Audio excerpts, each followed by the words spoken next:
All right, you are back on with the Baltimore Barristers. I'm Alex Bush. I am here with Mike Rowe, Baltimore's own.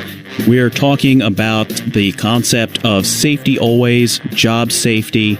I wanted to tell you a little story. I did, when I got my liberal arts degree, I did a study abroad in Cameroon in West Africa. And during the time I was there, I never saw a single auto accident.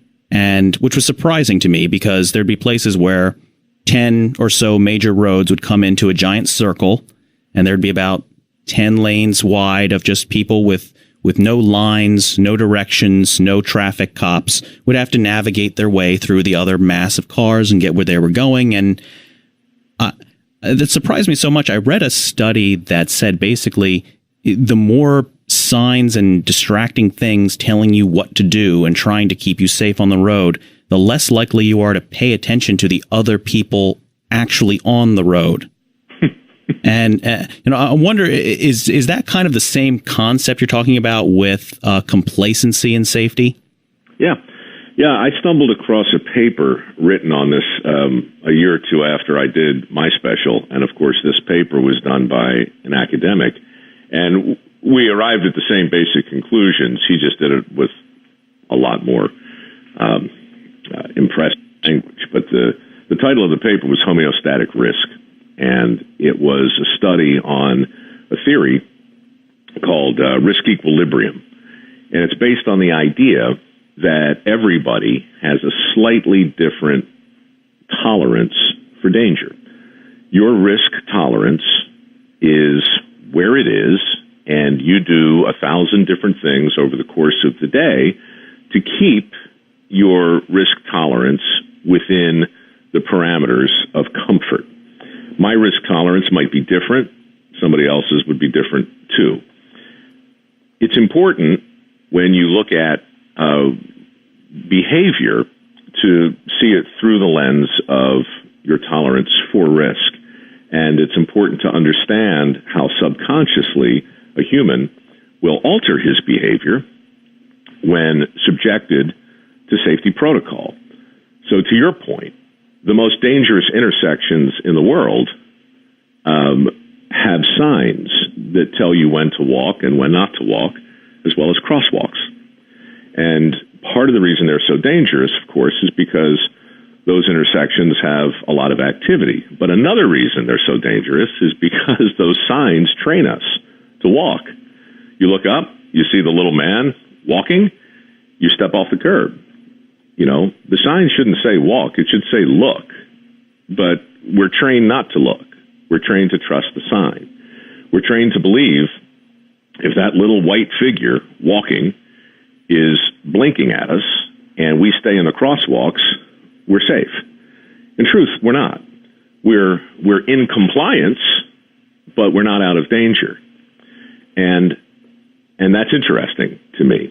With respect to risk tolerance and protocols, all you have to look at are things like motorcycle helmets or safety belts or automatic braking systems. There was a great study done years ago in Munich where they took the entire fleet of taxi cabs and put monitoring devices on every single aspect of the vehicle and put automatic braking systems on half of the cars. And so for a couple of months, everything was monitored on these cabs. And the automatic braking system, which obviously is a breakthrough in safety, was applied to 50% of those cars. And which group of cars would you imagine had a higher reporting of accidents? I'm guessing the ones with the automatic. Yeah, not even close. The ABS braking system, which is a far superior braking system, subconsciously encouraged the drivers to take more risk. So they speed, they corner faster, right? And you could track it like like a prophecy, again and again, over and over. The more safety protocol they applied to those vehicles, the more risk the drivers began to assume. And so there was really no added benefit to the end result. And the theory, I think his name was Good, maybe Charles Good, but he basically concluded that there's a tipping point. There's a place where, your best intentions are simply not going to work, or the road they're going to run into is one of subconscious behavior modification. You drive faster with a safety belt on. You drive faster on a motorcycle with a helmet on. You assume more risk as you proportionately come to believe that someone or something is at work in the universe mitigating your risk. And therefore, you are in no less danger, statistically speaking, than you were prior to the protocol. And then it would seem like when the procedures that are supposed to be in place to protect you fail, that tends to make the failures all the more critical because no one is there prepared mentally to look out for themselves. Yeah. I mean, it's always a matter of degree, but it's a general statement, but I believe it's true. If your safety program increases consciousness and responsibility and accountability on the subject, then you're probably going to have a positive impact on the subject's well-being. If your safety program instead relies on a policy or a procedure that allows the subject to successfully complete, then you've set the stage for your subject to be in compliance, but not out of danger. And that, to me, is where the trap is.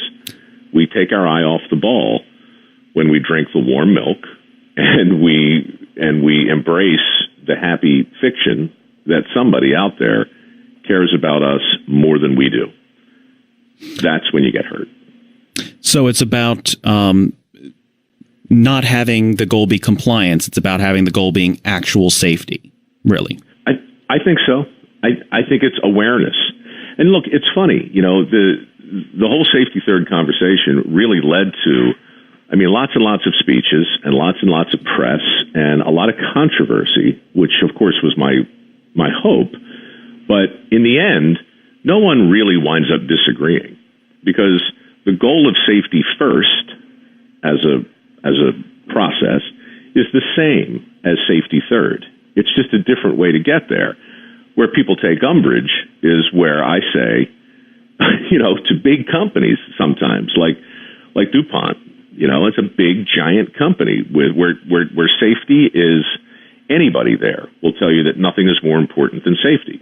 And then I walk in and say, well, then how come there are accidents? And they say, well, accidents are unavoidable. I said, no, they're not. Just shut your business down. Send everybody home. Wrap them up in bubble pack. You can, look, 34,000 people died on the highway last year. I can knock that down to zero. Just make sure you don't sell cars that go over 5 miles an hour, and make sure they're made of rubber. We can do it. The truth is, every company and every consumer has made a quiet, subconscious bargain that allows us to function. We don't want 30,000 people to die on the highways, but we can live with it. We can live with it. We have to. Otherwise, we don't drive. Now, back in the early 70s, it got a little rich, right? We had 57,000 deaths. And finally, people got together and said, something, it's just too much. It's too expensive. So let's knock the speed limit down. Let's improve all kinds of safety protocols on the vehicles themselves. Let's look at making roads better. Let's look at all kinds of other things. And those things work. Over time they work. And eventually, now you're back down to about 30. It's still a tragedy, obviously, and it's cold comfort to anybody who knows anyone who's ever perished. But it's a mistake, I think. Or at least it's just disingenuous to say that nothing is more important than safety. when everybody knows deep down the entire world moves forward for the exact opposite belief.